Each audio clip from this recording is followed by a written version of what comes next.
Assalamualaikum warahmatullahi wabarakatuh. Perkenalkan, nama saya M. Stankovic Kadir dengan NPM 073825111028, kelas A, program studi teknik pertambangan.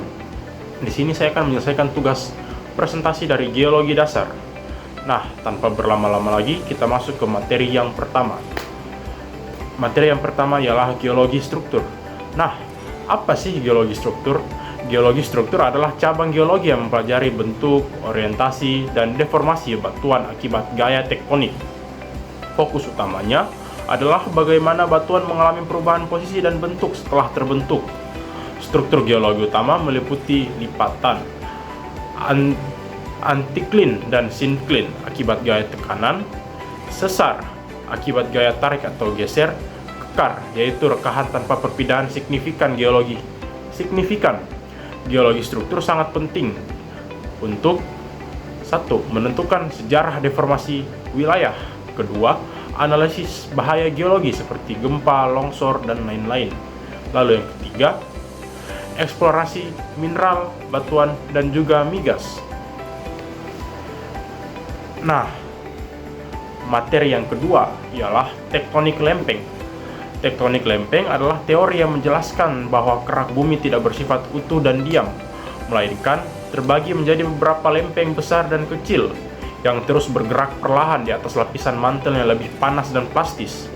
Pergerakan ini sangat lambat, hanya beberapa sentimeter per tahun, namun dampaknya sangat besar bagi kehidupan manusia. Pergerakan lempeng terjadi karena panas yang ada di dalam bumi yang menimbulkan arus konveksi di mantel. Arus ini mendorong dan menarik lempeng-lempeng di atasnya, menyebabkan mereka bertubrukan, saling menjauh, atau bergeser sejajar. Dari sinilah muncul berbagai fenomena geologi seperti gempa bumi, gunung api, dan juga pegunungan. Nah, lempeng terbagi menjadi 3, yaitu tektonik konvergen, tektonik divergen, dan transform. Nah, apa sih dari ketiga tektonik tersebut? Yang pertama, tektonik konvergen atau saling mendekat. Tektonik konvergen terjadi karena dua lempeng bergerak saling mendekat dan bertubrukan. Karena lempeng tidak bisa menempati ruang yang sama, salah satu lempeng akan menunjam atau keduanya terangkat. Nah, yang kedua, tektonik divergen atau saling menjauh. Tektonik divergen terjadi ketika dua lempeng bergerak saling menjauh. Celah yang terbentuk akan diisi oleh magma dari mantel bumi yang kemudian membeku dan menjadi kerak baru. Lalu yang ketiga dan yang terakhir adalah tektonik transform atau saling bergeser. Tektonik transform terjadi ketika dua lempeng bergerak saling bergeser sejajar. Tidak ada lempeng yang menunjam atau membentuk kerak baru. Nah, kita masuk pada materi selanjutnya, yaitu kegiatan lapangan. Sebelum itu, mari kita kenali alat-alat geologi yang kita gunakan di lapangan. Yang kemarin kami gunakan, yang pertama adalah palu geologi. Palu geologi adalah alat utama geolog untuk mengamati batuan secara langsung.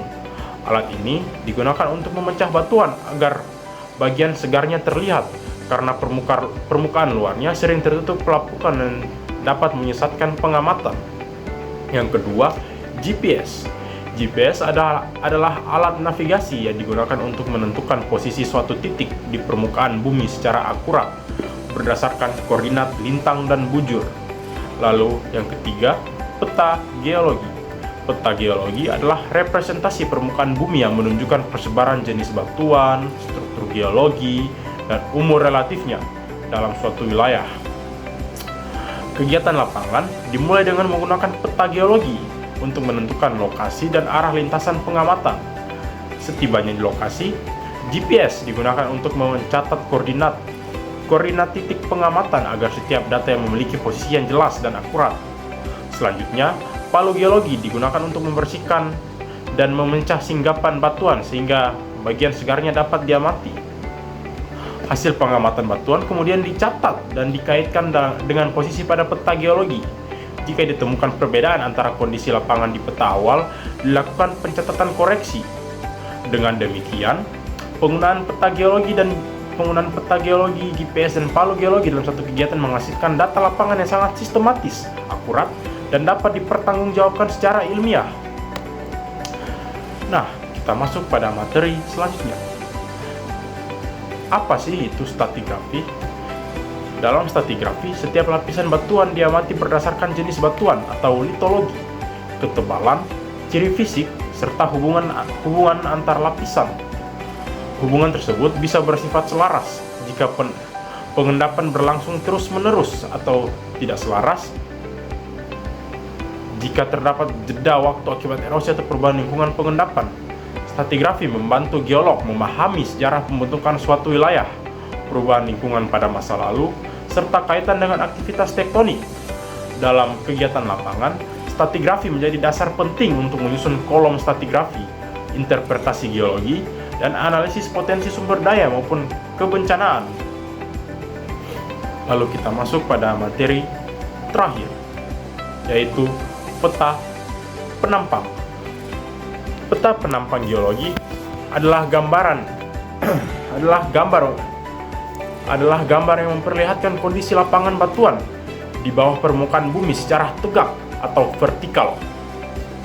Penampang ini dibuat untuk membantu memahami susunan batuan dan struktur geolog yang tidak dapat dilihat langsung di permukaan tanah. Penampang geolog disusun berdasarkan data peta geologi seperti jenis batuan, arah, dan kemiringan lapisan, serta keberadaan sesar ataupun lipatan. Dengan menarik suatu garis penampang dari peta, data tersebut kemudian diproyeksikan ke bawah secara logis sehingga terbentuk gambaran susunan batuan dari atas sampai bawah.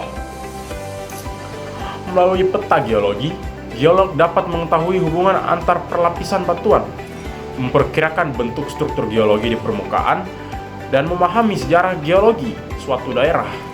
Oleh karena itu, peta penampang menjadi sangat penting dalam pemetaan geologi, perencanaan teknik, serta eksplorasi sumber daya alam. Nah, itu saja materi yang bisa saya sampaikan. Lebih kurangnya saya mohon maaf. Wabillahi taufiq wal hidayah. Wassalamualaikum warahmatullahi wabarakatuh.